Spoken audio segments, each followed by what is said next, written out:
నమస్తే. Welcome to our channel. Senior journalist Damu Balaji గారు ఉన్నారు. వారితో మాట్లాడదాం. సార్ నమస్తే సార్. నమస్తే. సార్ రోజా తొడగొట్టి దమ్ముంటే నన్ను అరెస్ట్ చేయమని చంద్రబాబు నాయుడు గారు గవర్నమెంట్‌కి సవాల్ విసిరింది సార్. అయితే లోకేష్ చాలా ఆగ్రహంగా ఉన్నారు అరెస్ట్ చేయాలి అని. కానీ చంద్రబాబు నాయుడు ఆపుతున్నట్టు అంటే ఇప్పుడు అరెస్ట్ చేస్తే కనుక సింపతి క్రియేట్ అవుతుంది అని ఆపుతున్నట్టు న్యూస్ వచ్చింది సార్. ఇది ఎంతవరకు నిజం?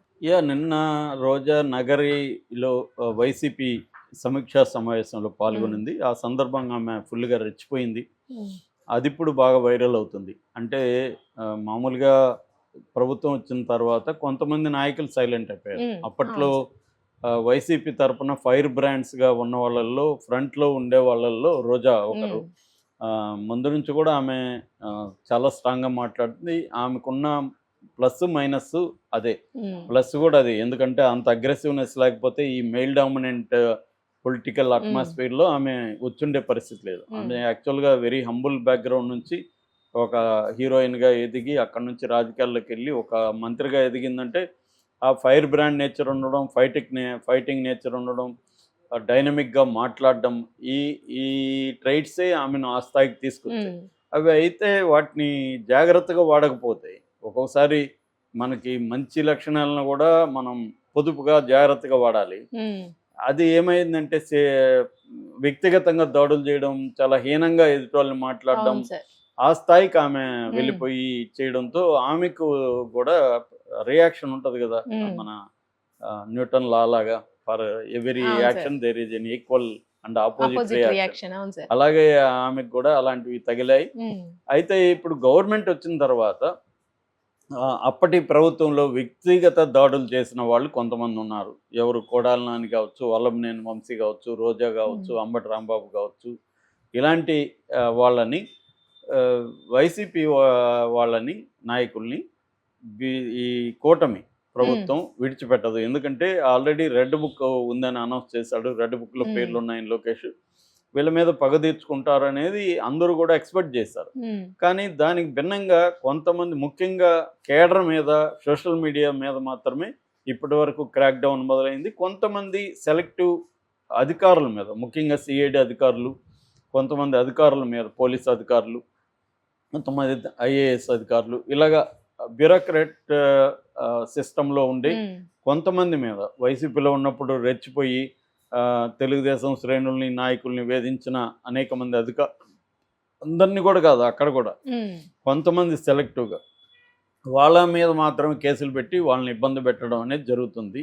అట్లాగే వైసీపీలో ఉండే కొంతమంది నాయకులను కూడా టార్గెట్ చేసి కేసులు పెడుతున్నారు. వాళ్ళు కోర్టులకెళ్తున్నారు గానీ, ఈ బ్యాచ్‌ను ఇప్పుడు నేను చెప్పిన హ్మ్. కొడాలి నాని గానీ, వల్లభనేని వంశీ గానీ, రోజా గానీ ఇలాంటి వాళ్ళని ఎవరిని ఇప్పటివరకు అరెస్టులు చేయడం గానీ, వాళ్ళని కేసులైతే పెట్టారు గానీ, వాళ్ళని సీరియస్‌గా అవును తీసుకొని సార్. వాళ్ళ జోలికి వెళ్ళింది హ్మ్. కనపడలేదు. హ్మ్.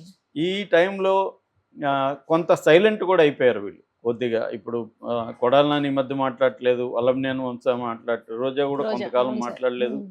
అసలు ఆమె రాజకీయాల్లో వదిలేస్తుందని, హ్మ్. లేకపోతే తమిళనాడు తమిళనాడు. హ్మ్. రాజకీయాల్లోకెళ్తుందని, స్టాలిన్‌తో టచ్‌లో ఉంది. ఎందుకంటే వాళ్ళ హస్బెండ్ తమిళనాడు వ్యక్తి హ్మ్. కాబట్టి, ఆయన సినిమా ఇండస్ట్రీలో యాక్టివ్ కాబట్టి యూనియన్స్‌లో అలాగా వెళ్తుంది. ఆమె కూడా తమిళనాడులో పాపులరు. తమిళ్ బాగా హ్మ్. మాట్లాడగలదు. నగిరంటేనే తమిళ్ బార్డరు.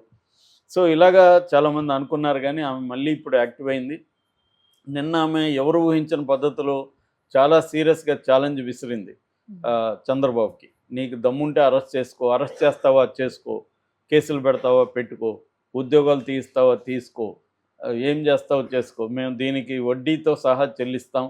మేము ఈసారి కుప్పంతో సహా అన్ని సీట్లు మేము గెలుస్తాం.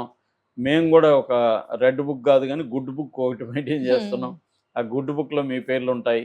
అని హ్మ్. ఆమె ఒక పక్క ఛాలెంజ్ చేస్తూ, ఒక పక్క థ్రెట్ గూడా ఇచ్చింది హ్మ్. తెలుగుదేశానికి. సో, ఇది ఇలా ఛాలెంజ్ చేస్తా ఉంటే చాలామంది ఇప్పుడు కామెంట్లు చేస్తున్నారు తెలుగుదేశం వాళ్ళే. హ్మ్. ఇంత ఛాలెంజ్ చేస్తా ఉంటే వీళ్ళేమి పట్టించుకోవట్లేదు. హ్మ్. కార్యకర్తలు మనమే ఇబ్బందులు పడాలా? వీళ్ళు ఒకటే కుమ్మక్కైపోయారా ఏంటి? అని తెలుగుదేశం వాళ్ళే పోస్టులు పెట్టుకుంటున్నారు. హ్మ్.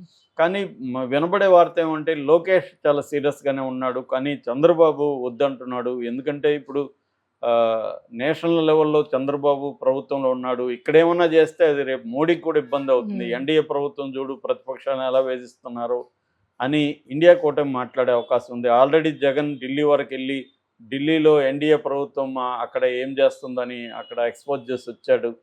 సో ఇప్పుడు రోజా లాంటి వాళ్ళని అరెస్ట్ చేస్తే ఆమె ఒక నేషనల్ లెవెల్లో ఆమె పాపులర్ అయిపోతుంది. ఇది మనకి ఇబ్బందికరం అని చంద్రబాబు ఆలోచిస్తున్నట్టుగా చెప్తున్నారు. ఎందుకంటే చంద్రబాబు ఎప్పుడు కూడా అనేక విషయాలను దృష్టిలో పెట్టుకొని అవును సార్. ప్రవర్తిస్తారు. మామూలుగా రాజకీయ నాయకులు అనేవాళ్ళు ఏంటంటే మనకేదో పర్సనల్ వెంజన్స్ గ్రడ్జ్తో మాట్లాడకూడదు అనేది రాజకీయ మెచ్యూరిటీ ఉన్న రాజకీయ నాయకులకి అందరికీ ఉంటుంది. అవును సార్. వ్యక్తిగతంగా మనం మన కోపాన్ని తీర్చుకోవడానికో మన పదవిని ఉపయోగించుకుంటే అది రేపు పొద్దున ఇబ్బంది అవుతుంది. సో ఏ పని చేసినా కాన్సిక్వెన్సెస్ ఏంటి, ఈ పని చేస్తే మనకు ప్రయోజనం ఎంత, నష్టం ఎంత, ఇవన్నీ బ్యాలెన్స్ చేసుకొని లాంగ్ టర్మ్లో ఎలా ఉంటుంది, షార్ట్ టర్మ్లో ఏముంటుంది, ఇవన్నీ కూడా అనేక అంశాలు పరిగణలోకి తీసుకొని ఆ చర్యకి ఉపక్రమించాలి. అది సీజన్డ్ పొలిటీషియన్ అయిన చంద్రబాబుకు తెలిసినట్టుగా లోకేష్కి తెలియకపోవచ్చు. Lokesh young blood. రెండోది మనం పవర్ ఉంది, మనం పవర్ ఉన్నప్పుడు కూడా చేయకపోతే, రెండోది లోకేష్ని కూడా కార్యకర్తలు నాయకులు కూడా లోకేష్ని ఎక్కువగా ప్రెజర్ చేస్తారు. ఏం సార్ మీరు అప్పుడంతా రెడ్ బుక్ అన్నారు, ఇంకోటి అన్నారు, ఏం చేశారు, వాళ్ళు ఇట్లా ఎక్కడ చూసినా ఇదే ఉన్నారు. ఇప్పుడు ఈ మధ్యకాలంలో ఈనాడు జ్యోతి కూడా వైసీపీ వాళ్ళు ఎక్కడెక్కడ ఇప్పటికీ పెత్తనం జలాయిస్తున్నారు, ఇప్పటికీ అక్రమాలు చేస్తున్నారు, వైసీపీని సపోర్ట్ చేసే గతంలో సపోర్ట్ చేసిన ఐఏఎస్ ఐపీఎస్ అధికారులు ఇప్పుడు కూడా ఎలాగా ప్రవర్తిస్తున్నారు, ఇవన్నీ రాసుకుంటూ వస్తున్నారు. అంటే వీళ్ళ మీద అంతా ఏమి చేయరా మీరు, ఒట్టి మాటలేనా, మేమైనా బాధితులు అవ్వాల్సింది కార్యకర్తలేనా అన్న ఆగ్రహం సోషల్ మీడియాలో ఎక్స్ప్రెస్ అవుతుంది. కానీ చంద్రబాబు వైపు నుంచి ఆలోచించుకున్నప్పుడు ఆయన ఏంటంటే విశాల ప్రయోజనాలు, తన పార్టీ ప్రయోజనాలు, తన ప్రయోజనాలు ఇవన్నీ ఆలోచించుకొని ఏ నిర్ణయం తీసుకోవాలన్న దగ్గర ఆయన ఆచితూచి వ్యవహరిస్తున్నాడు. తన అనుభవం వచ్చే కొద్దీ ఆయన స్లో డౌన్ అయినట్టు కనబడుతుంది, కానీ ఆయన వ్యూహాత్మకంగా వెళ్తున్నాడు. అంటే మనం ఒక్కోసారి ఏమంటారంటే ఇంగ్లీష్లో కరెక్ట్గా ఉంటుంది, to win a war you need to lose so many battles అని. అంటే ఒక మహాసంగ్రామాన్ని గెలవాలంటే అనేక యుద్ధాల్లో నువ్వు ఓడిపోవాలి అని.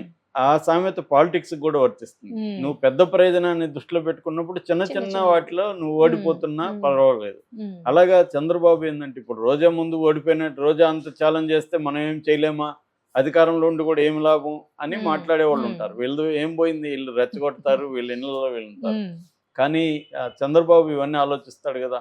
సో అందుకని ఆయన మెల్లగా వెళ్తున్నాడు. ఎందుకంటే ఇప్పుడు కానీ రోజా లాంటి వాళ్ళని అరెస్ట్ చేస్తే జగన్ ఆల్రెడీ ప్రజల్లోకి వెళ్ళిపోయాడు. సంక్రాంతి నుంచి ఫుల్ టైం ఆయన ప్రజల్లో వారానికి 4 రోజులు ఉండబోతున్నాడు. ఈ ప్రభుత్వ 1 year అయిపోయింది కాబట్టి హనీమూన్ టైం అయిపోయింది. 1 year కాదు, 6 నెలలు అయిపోయింది. 6 నెలలు అయిపోయింది కాబట్టి హనీమూన్ టైం అయిపోయింది. ఇప్పటి నుంచి ఈ ప్రభుత్వ వైఫల్యాల్ని, ఇచ్చిన హామీలు నెరవేర్చకపోవడాన్ని, దీనంతా ఎండగడుతూ ప్రజల్లో వెళ్ళడం, కార్యకర్తల్ని ఆయన ఆర్గనైజ్ చేసుకోవడం, అదంతా చేస్తున్నాడు. ఆల్రెడీ నిన్న కూడా పులివెందుల్లో ఆయన పర్యటనకి విశేషమైన ఆదరణ దొరికింది. జనాలు పెద్ద ఎత్తున వచ్చారు. అంటే ఆల్రెడీ ప్రజల్లో ఒక చిన్న మార్పుని గమనిస్తున్నారా. ఆంధ్రజ్యోతి ఎడిటోరియల్లోనే ఆయన రాధాకృష్ణ కూడా ఈ ప్రభుత్వం పట్ల ప్రజల్లో ఇప్పటికీ అసంతృప్తి లేదు, సంతృప్తి కూడా లేదని రాశాడు. అట్లాగే ఈనాడు కూడా సంతృప్తి స్థాయిలు లెక్కేసుకొని ఎట్లా డౌన్ అయిపోయింది అనేది కూడా ఈనాడు రాసింది. సో ఈ నేపథ్యంలో అంటే జనరల్గానే సంతృప్తి ఉండే అవకాశం ఉంది. ఎందుకంటే మామూలుగా చాలామంది చెప్పేది ఏంటంటే ఆంధ్ర ప్రజలు అంత ఈజీగా సాటిస్ఫైడ్ కారు అని, ఏ ప్రభుత్వం కూడా వాళ్ళని సాటిస్ఫై చేయలేదు అని. ఎందుకంటే హామీలు ఎక్కువ ఇచ్చేస్తారు, వాటిని నెరవేర్చే డబ్బులు లేవు. చంద్రబాబుకు కూడా తెలుసు, కానీ తెలిసి కూడా ఆయన ఒకప్పుడు వ్యతిరేకించిన ఈ సంక్షేమ పథకాలను, వీటన్నిటిని, డీబీటీని, వీటన్నిటిని బటన్ నొక్కడాన్ని, ఇవన్నీ వ్యతిరేకించిన వాళ్ళే వీళ్ళు.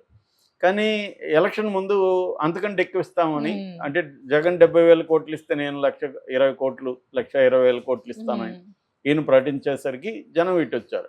ఇప్పుడు అది నెరవేర్చలేకపోయినప్పుడు జగన్ మళ్ళీ దాన్ని ఉపయోగించుకుంటాడు కదా.